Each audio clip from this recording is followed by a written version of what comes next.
YS Jaganmohan Reddy ప్రభుత్వ హయాంలో 6,600 కోట్ల పెట్టుబడులు పెట్టేందుకు రాష్ట్రానికి వచ్చిన టాటా పవర్ సంస్థ కూటమి ప్రభుత్వంలో పక్క రాష్ట్రానికి వెళ్లిపోయింది.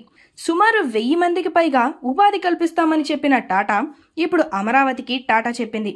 రూ. 99 పైసలకే భూమిలు ఇచ్చేస్తామని ఆర్భాటం చేసిన మంత్రి నారా లోకేష్ చేసింది కేవలం ప్రచారమని మాజీ ఎమ్మెల్సీ మొండితోక అరుణ్ కుమార్ మండిపడ్డారు.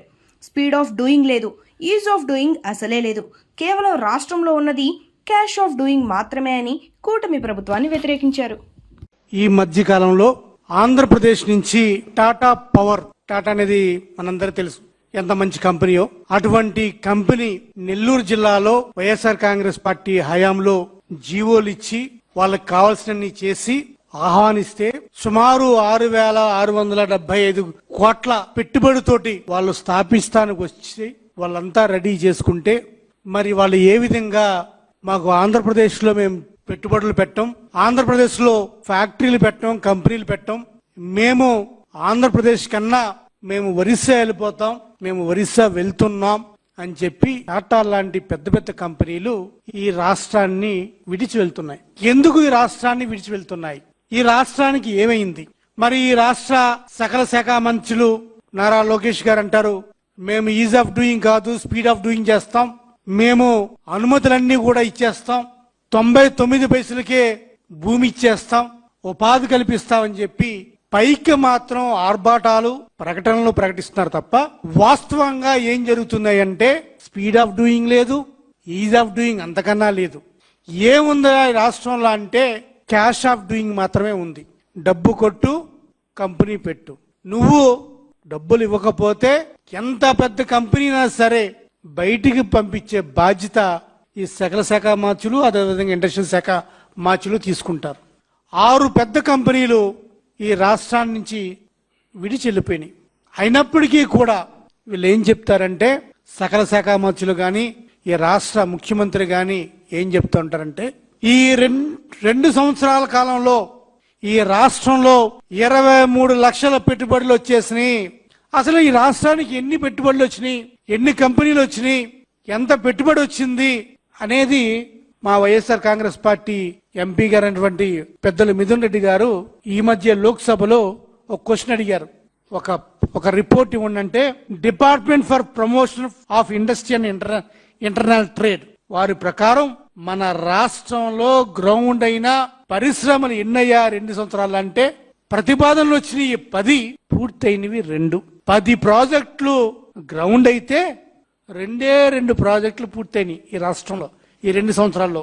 మరి వీళ్ళు చెప్పే లెక్కలు ఎక్కడ ఉన్నాయి? 23 లక్షల కోట్ల రూపాయలు పెట్టుబడులు వచ్చినాయని చెప్పారు.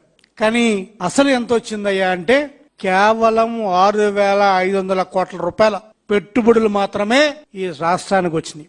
తద్వారా ఎన్ని ఉద్యోగాలు వచ్చినాయిరా బాబు అంటే, ఈ 10 ప్రాజెక్టుల్లో 2 ప్రాజెక్టులే ఫినిష్ అయితే మొత్తం వచ్చిన ఉద్యోగస్తులు ఎంతమంది అయ్యా అంటే కేవలం 22,167 మాత్రమే.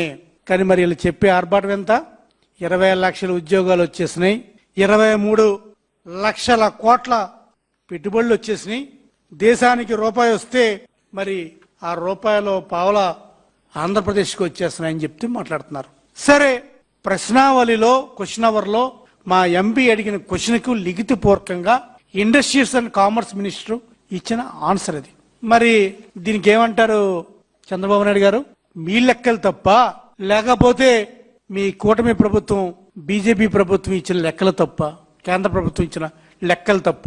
ఎందుకు ఈ కంపెనీలన్నీ కూడా రాష్ట్రంలో పెట్టుబడులు పెట్టడానికి ముందుకు వచ్చిన కంపెనీలు, కొన్ని వైఎస్ఆర్ కాంగ్రెస్ హయాంలో జీవోలు వచ్చిన కంపెనీలు, కొన్ని ఈ ప్రభుత్వంలోనే వచ్చి జీవోలు తెచ్చుకొని పెడదామని వచ్చి పెట్టకుండా పారిపోతున్న కంపెనీలు ఎన్నో ఉన్నాయి. ఆ కంపెనీల్లో మచ్చుకు నేను చెప్పినట్టు టాటా పవర్ 6,675 కోట్ల రూపాయల పెట్టుబడితోటి సుమారు 1000 మందికి ఎంప్లాయ్మెంట్ ఇచ్చే కంపెనీ ఈ రోజు ఎందుకు ఒరిస్సా వెళ్ళిపోయింది?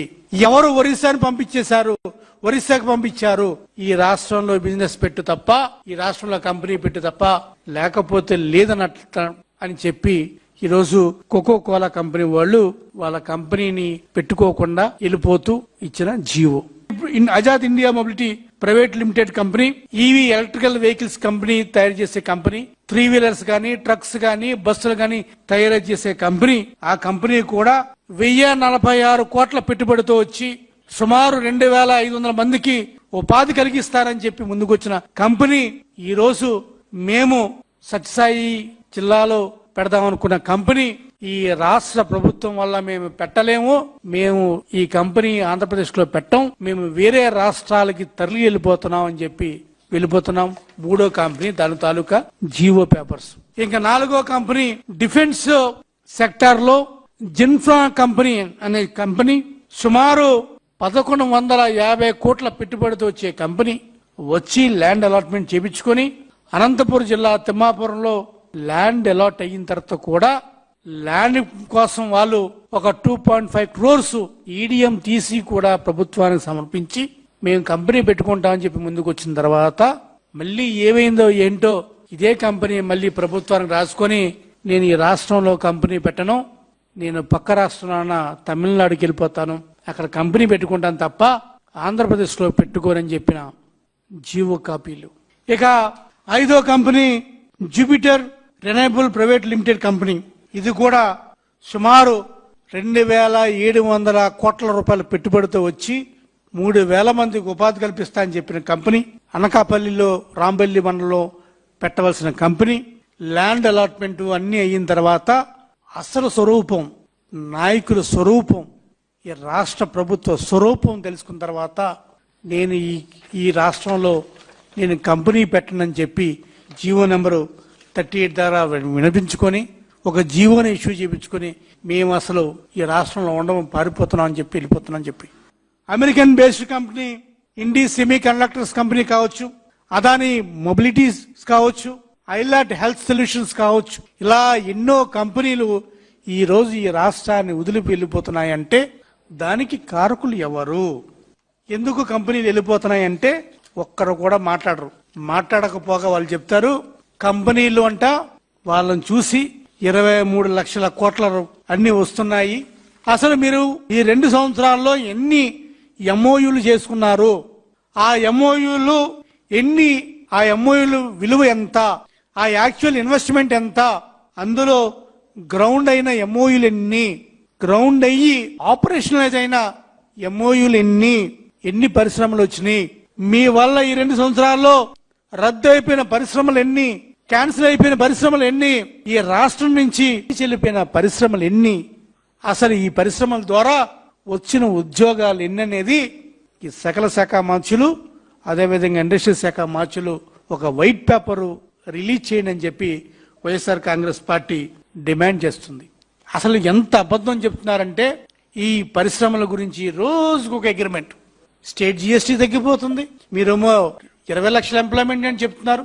ఎవరిని మోసం చేయడానికి మీరు ఇవన్నీ చేస్తున్నారనేది ఏం అర్థం కాదు. మాట్లాడితే ఏం చెప్తారు వీళ్ళంతా, వైఎస్ఆర్ కాంగ్రెస్ పార్టీలో పరిశ్రమలు వెళ్ళిపోయినాయి మేము తీసుకొచ్చేస్తున్నాం అని చెప్తున్నారు. సిగ్గు లేకుండా చంద్రబాబు నారా లోకేష్ గారు అంటారు అమర్ రాజా బ్యాటరీస్ గురించి రాష్ట్ర ప్రజలంతా మీకు క్షమాపణ చెప్పాలి మిమ్మల్ని పంపేసినందుకు అని చెప్తారు. చాలాసార్లు చెప్పాం అమర్ రాజా బ్యాటరీస్ ఎందుకు వెళ్ళినాయి అని.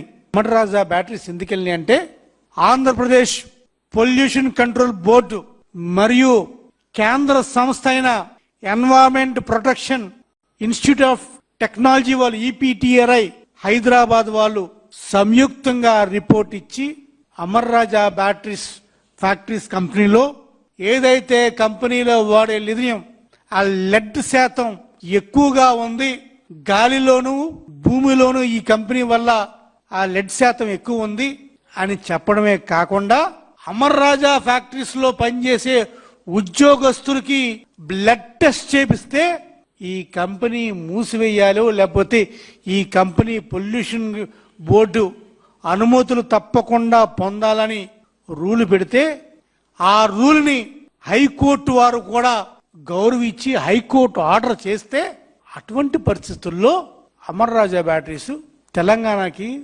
తమిళనాడుకి వెళ్ళింది. అలా వద్దు వాడొద్దని చెప్పి కోర్టు ముట్టికేలు పొడిస్తే కోర్టును లెక్క చేయకుండా వాళ్ళు వేరే స్టేట్కి వెళ్ళి వ్యాపారం పెట్టుకున్నారు. దానికి మళ్ళీ లోకేష్ గారు అంటారు ఆంధ్రప్రదేశ్లో అంతా కూడా క్షమాపణ చెప్పాలంటారు. మరి ఈరోజు అడుగుతున్నా నేను, ఇన్ని కంపెనీలు మరి రాష్ట్రం నుంచి వెళ్ళిపోతున్నాయే, మరి ఎవరు అడుగుతారు క్షమాపణ? మీరు అడుగుతారా? సుమారు 12,890 కోట్ల పెట్టుబడులు ఈ రాష్ట్రం నుంచి వెళ్ళిపోయినాయి కదా, మీరు అడగండి ఇప్పుడు క్షమాపణలు. టాటా నుంచి, టాటా వాళ్ళకి, అదేవిధంగా ఈ 6 కంపెనీలకి రాష్ట్ర ప్రజల నుంచి మీరు క్షమాపణ కోరండి వాళ్ళని.